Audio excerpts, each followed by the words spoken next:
सज्जनों नमस्कार। आपके अपने चैनल राही और राही में आपका स्वागत है।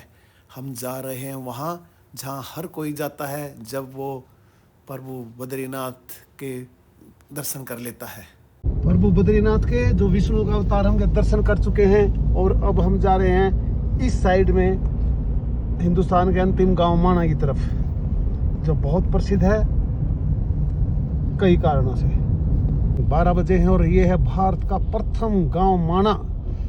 कितना प्रसिद्ध है, पर्यटकों की भीड़ से अंदाजा लगा सकते हैं। फोटो सेशन चल रहा है।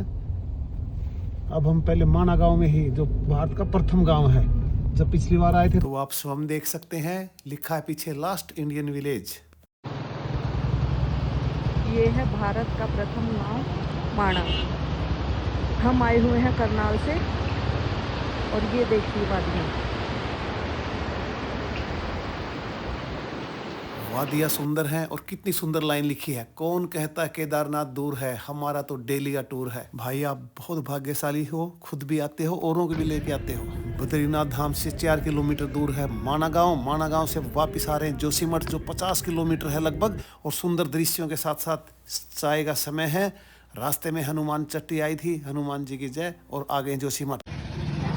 मंदिर जोशीमठ, जहाँ शीतकाल में प्रभु बद्री विश्राम करते हैं। भक्तजनों, शीतकाल में जोशीमठ ही वह अंतिम स्थान है जहां आम जन जा सकता है। उससे आगे जाने की अनुमति केवल मिलिट्री फोर्सेज को है, आम आदमी से आगे नहीं जा सकता।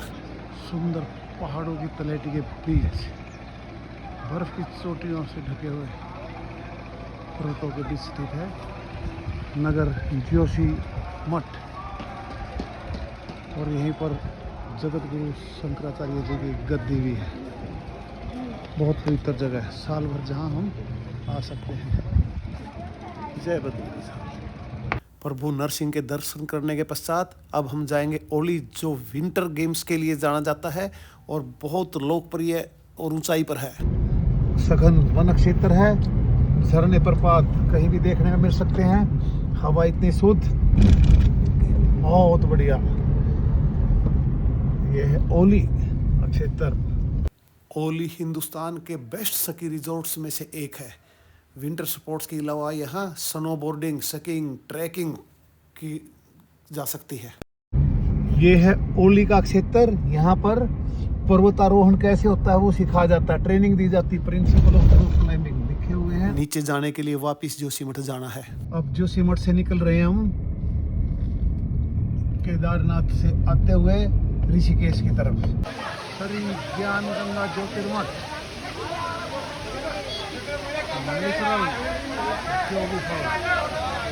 शानदार फॉल, जो जोशीमठ से ऋषिकेश की तरफ निकलते ही है। इट्स 4:15, 4:15 बजे का समय। इस रास्ते की एकमात्र सुरंग, जो लगभग 25 किलोमीटर पहले है जोशीमठ से और 20 किलोमीटर आगे है चमोली से। चमोली आते आते शाम हो गई है, यहीं रुकने में भलाई लग रही है। Very good morning. आज है 3 नवंबर। हम हैं उत्तराखंड के चमोली ज़िले में। प्रभु बद्रीनाथ के दर्शन करके आ रहे हैं। लगभग 90 किलोमीटर बद्रीनाथ से ऋषिकेश की तरफ आने तक पड़ता है चमोली ज़िला। ये है हमारा होटल की 3री मंजिल पर, 5 मंजिला है और हाईवे पर स्थित है। लगभग 7 बज चुके हैं। आज सबसे पहले हम जाएंगे नंदप्रयाग, जो यहाँ से लगभग 16 किलोमीटर है। भक्तजनों नमस्कार। ये दाईं तरफ है अलकनंदा नदी और बाईं तरफ है नंदिनी नदी। पहाड़ों से होकर यहाँ नंदप्रयाग में दोनों नदियों का संगम होता है। नंदप्रयाग, जहाँ नंदिनी और अलकनंदा नदी मिल रही है। मीटिंग पॉइंट पर हैं श्रीमती सपना जी। घाटी में संगम स्थल पर एक कुटिया है जहाँ साधु रहते हैं। अब यहाँ से चलते हैं और लगभग 20 किलोमीटर के दूर आता है कर्णप्रयाग। भक्तजनों नमस्कार। और ये है कर्णप्रयाग और ये नदी जो आ रही है बाईं तरफ ये है पिंडर नदी। प्रयाग में संगम, ये संगम हो गया है। ये दाईं तरफ से जो नदी आ रही है वो है अलकनंदा। बद्रीनाथ धाम से नंद प्रयाग से होती हुई अब पहुंची कर्णप्रयाग में और अलकनंदा और पिंडर नदी मिलकर फिर बोली जाती है अलकनंदा। तो ये अलकनंदा एक बड़ी नदी है। कर्णप्रयाग के संगम स्थल पर है उमापति महादेव का मंदिर और लगभग 35 किलोमीटर चलने पश्चात आ जाता है रुद्रप्रयाग।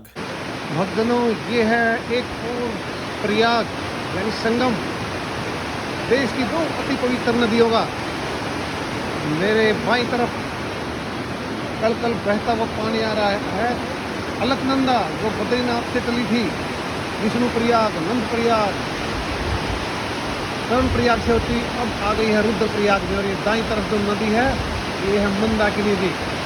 रुद्रप्रयाग ही वह स्थान है भक्तजनों जहाँ से सड़क केदारनाथ और बद्रीनाथ जी की अलग हो जाती है और यही वो स्थान है जहाँ पर केदारनाथ जी से मंदाकिनी और बद्रीनाथ जी से अलकनंदा आके मिलती है।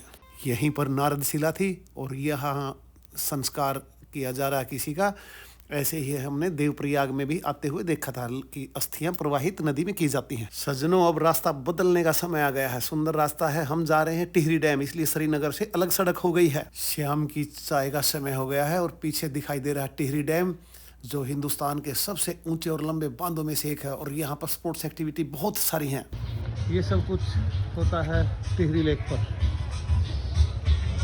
पैरासेलिंग, फ्लाई बोर्डिंग भी और ये रेट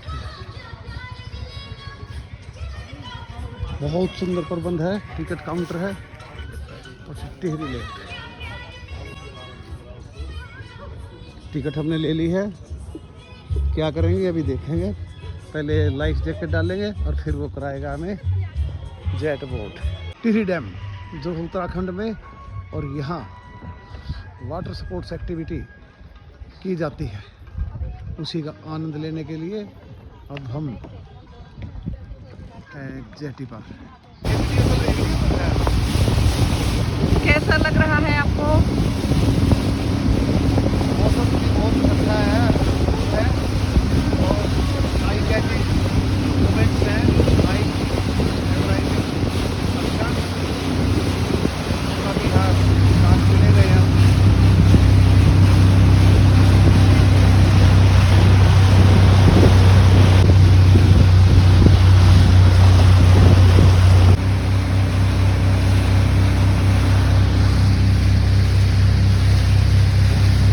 जा रहे हैं हम धनउल्टी की तरफ ताकि कल मां सूरकंडा का दर्शन कर सके। मुख्य बाजार चंबा से गुजरते हुए शाम के बजे हैं